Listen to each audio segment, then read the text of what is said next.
BJP ಕಲಿಗಳು ಈ ಹೋರಾಟದಲ್ಲೂ train ಹೋದ್ಮೇಲೆ ticket ತಗೊಂಡ್ರ ಅಂತ ಟೌನ್ಶಿಪ್ ವಿರೋಧ ಹೋರಾಟಕ್ಕೆ ಹೈಕಮಾಂಡ್ ಅತೃಪ್ತಿಯನ್ನು ತೋರಿಸಿದೆ.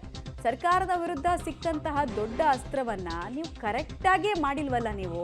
ಇನ್ನು ಯಾವ ಧೈರ್ಯ ಇಟ್ಕೊಂಡು ಇನ್ನು 1.25 ವರ್ಷದ ನಂತರ ನಮ್ಮ ಸರ್ಕಾರ ಬರುತ್ತಂತ ಹೇಳ್ಕೊಂಡು ಓಡಾಡ್ತಿದ್ದೀರಿ ಅಂತ ಹೈಕಮಾಂಡ್ ಗರಂ ಆಯ್ತಂತೆ.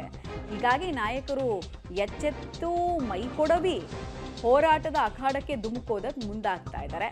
ಬಟ್ ಬಿಸಿ ಇರಬೇಕಾದ್ರೆ ಅಲ್ವಾ ಒಂದು ಹೋರಾಟ ಮಾಡಿ ಅದಕ್ಕೊಂದು ಅರ್ಥ ಬರೋದು.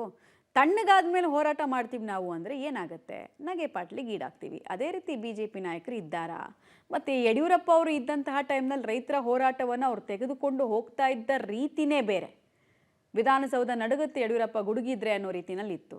ಈಗಲೂ ಅವ್ರು ಎಂಟ್ರಿ ಕೊಟ್ಟಿದ್ದಾರೆ. ಬಟ್ ಇಂಪ್ಯಾಕ್ಟ್ ಹೇಗಾಗತ್ತೆ? ಪರ್ಸೆಪ್ಷನ್ ಬಿಜೆಪಿ ಇದರಲ್ಲಿ ಬೆಳೆಸ್ಕೊಳ್ಳುತ್ತಾ?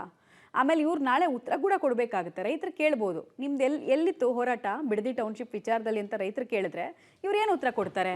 ಹೀಗಾಗಿ ಒಂದು ಸಾಂಕೇತಿಕ ಪ್ರತಿಭಟನೆಗೆ ಇದು ಸೀಮಿತ ಆಗುತ್ತಾ ಅನ್ನೋದೇ ಈಗ ಉಳಿದಿರುವಂತಹ ಕುತೂಹಲ.